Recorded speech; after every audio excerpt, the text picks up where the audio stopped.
শীতের পিঠা নিয়ে হাজির। ঘুম থেকে উঠলে আমার মায়ের গরু ছাগল হাঁস মুরগির সমারোহ দৌড়াদৌড়ি করে সারা বাড়ি। হ্যালো এভরিওয়ান, আসসালামু আলাইকুম। সবাইকে কেমন আছেন আপনারা? এই দেখেন আমি কতগুলো টোপলা টাপলি নিয়ে এসেছি, মানে এগুলো সব জামা কাপড় মানুষদের দেওয়ার জন্য। যাই হোক, আমার সকাল 7টার দিকে ভাপা পিঠা খেতে খুবই ইচ্ছে হয়। বলতে না বলতেই আমার আব্বা নিয়ে হাজির। বাপের কাছে মেয়ে একটা আবদার করেছে, বাবা কি আর সেটা না পূরণ করে রাখে? তাই আমিও অনেক বেশি খুশিতে এখানে এটাই বকবক করে বলছিলাম যে আমার বাবা এত সকালবেলা পিঠে নিয়ে এসেছে আমার জন্য। শীতের পিঠার মধ্যে যতগুলো পিঠা আছে তার মধ্যে ভাপা পিঠাটা আমার অনেক বেশি পছন্দের। এটা আমাদের এলাকায় ধুপে পিঠা বলে, আর এই পিঠাটা পুরো শীত জুড়ে কিনে পাওয়া যায়। আমি ঘুম থেকে উঠে চোখ মুখে পানি না দিয়ে ভাপা পিঠা খাওয়া শুরু করে দিয়েছি। আমার এতটাই খেতে ইচ্ছে হয়েছিল যে এত সকালবেলা না ঘুমিয়ে আমি পিঠা খেতে বসে গেছিলাম। এইদিকে দেখেন, বাড়ি আসলেই এই মহারাজা আমার পিছু একদমই ছাড়ে না। বাড়িতে এত এত জায়গা থাকতে ওকে এখানে এসেই ঘুমাতে হবে, মানে এখানেই থাকতে হবে। আচ্ছা, মায়েরা সব জানে তাই না? আমার মাছের মাথা পছন্দ বলে আমার আম্মা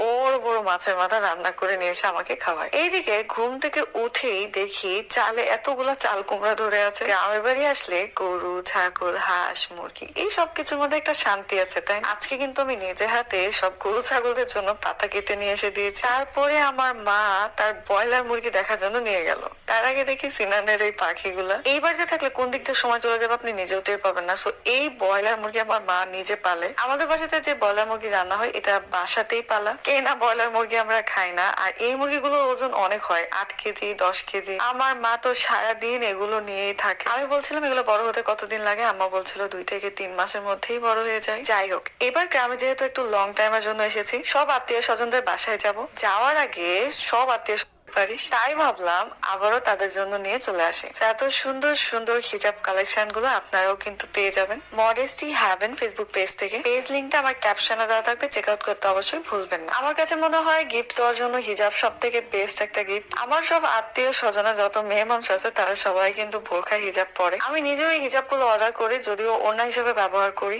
আর অনলাইনের মধ্যে সব থেকে বেস্ট একটা পেজ হলো মডেস্টি হ্যাভেন, যেখান থেকে সব থেকে সুন্দর সুন্দর হিজাব কোয়ালিটি ফুল রিজনেবল প্রাইস এবং স্টুডেন্ট বাজেটে সব ধরনের কালেকশন গুলো আপনারা এখান থেকে পেয়ে যাবেন। হিজাবের সাথে কিন্তু ইনার ক্যাপও ছিল। যাই হোক, এবার আমি আপনাদের দেখাই আমাদের বাসায় নতুন অতিথি। সিনান হয়েছে পুরোটাই নাকি আমার মতো। ছোটবেলায় আমিও নাকি কোনো কিছুর জিদ ধরলে সেইটা পূরণ করে না দেওয়া পর্যন্ত কান্না করতাম। এখন কিন্তু এমনটা একদমই করি না। আজকে আমরা বাজারে গিয়েছিলাম, সেখানে গিয়ে সিনান তার বাবার কাছে বায়না ধরে সে পাখি নেবে। অলরেডি আমাদের বাসায় অনেকগুলা পাখি আছে, কিন্তু তার জিদ পূরণ করার জন্য তার বাবা আবারও এই 2টা পাখি কিনে দেয়। আর প্রত্যেকটা পাখির এক একটা করে নাম আছে, যদিও আমি এই পাখিগুলোর নাম কি সেটাই জানি না। এখানে আমি একটা কথা বলতে একেবারেই ভুলে গেছি, এই হিজাব গুলো একেবারেই নিউ। আমার তো মনে হচ্ছে এই শীতের চাদরের মতো করে ইউজ করা যাবে, একেবারে প্রিমিয়াম কোয়ালিটি, এতটাই সফট যে এটা 12 মাস ইউজ করা যাবে, কোনো রকম গরম লাগবে না। আর কালার গুলো ছিল অনেক ইউনিক। তো হিজাবের ফুল ডিটেলস তো আমি আবারও আপনাদের দেখিয়ে দিলাম। এবার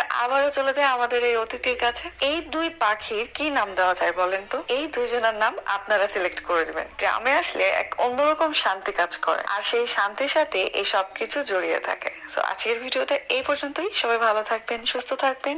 আল্লাহ হাফেজ।